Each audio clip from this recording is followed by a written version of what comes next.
নারী পুরুষ একই নিয়মে সালাত আদায় করবে কি, রফলি আদায় করবে? জি, জরুরি জিজ্ঞাসা, বিশেষ করে চাঁদপুরবাসীর জন্য, কুমিল্লা অন্তর্গত জেলার জন্য খুব জরুরি, বা নোয়াখালী জেলার জন্য খুব জরুরি।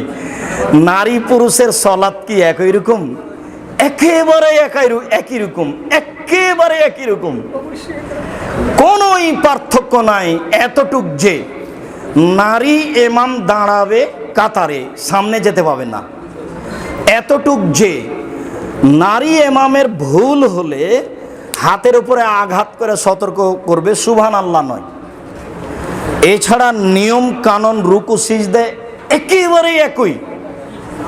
মহিলারা সিজদার সময় পিছন উঠাবে না, মাটির সাথে লাগিয়ে রাখবে, এই নামাজ কবুল হবে না।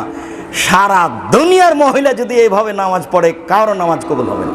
মহিলারা রফলি আদায় করবে কি? জরুরি রফল আদান করতেই হবে।